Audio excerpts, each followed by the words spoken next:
TV welcomes you to the world of fantasy.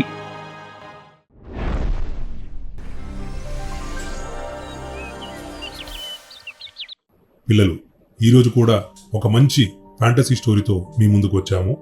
కథలోకి వెళ్ళిపోదామా? ఈ కథలో నీతి ఏంటో తెలుసుకుందామా?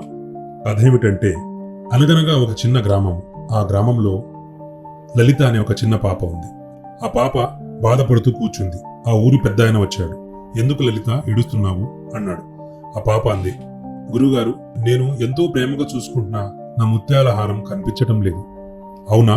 మీ స్నేహితులు ఎవరన్నా తీశారేమో అడుగు. లేదు గురువుగారు, నేను అడిగాను, ఎవరూ చెప్పట్లేదు అని చెప్పింది.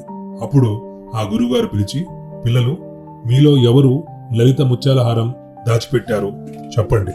ఎవరు ఆ హారాన్ని దొంగతనం చేశారో చెప్పండి అని గట్టిగా అడిగారు. ఎవ్వరూ కూడా సమాధానం చెప్పలేదు. అప్పుడు ఆయన చెప్పాడు, లలిత, నువ్వు ఒక పని చేయి, ఒక మంచి మార్గం చెప్తాను. ఎవరు దాచారు అనేది వీళ్ళు 5 నిమిషాల్లో చెప్తారు అని చెప్పాడు. లలిత, ఎలా గురువుగారు అని లలిత అడిగింది.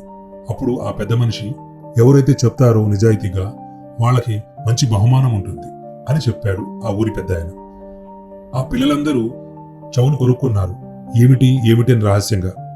ఆ పెద్ద ఆయనకి ఒక మెరుపు లాంటి ఐడియా వచ్చింది.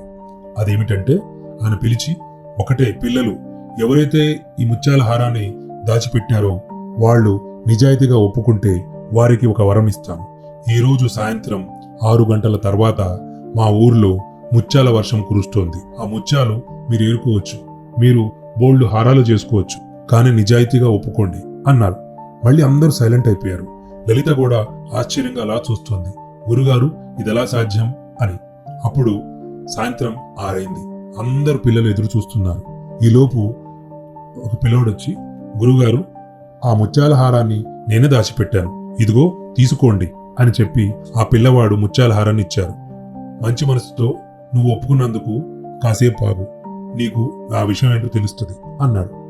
అందరూ ఆశ్చర్యంగా ఆకాశం కేసి చూస్తున్నారు. అద్భుతమైనటువంటి చినుకుల వర్షం స్టార్ట్ అయింది. మాస్టారు, ఏంటి వర్షం పడుతుంది అన్నాడు.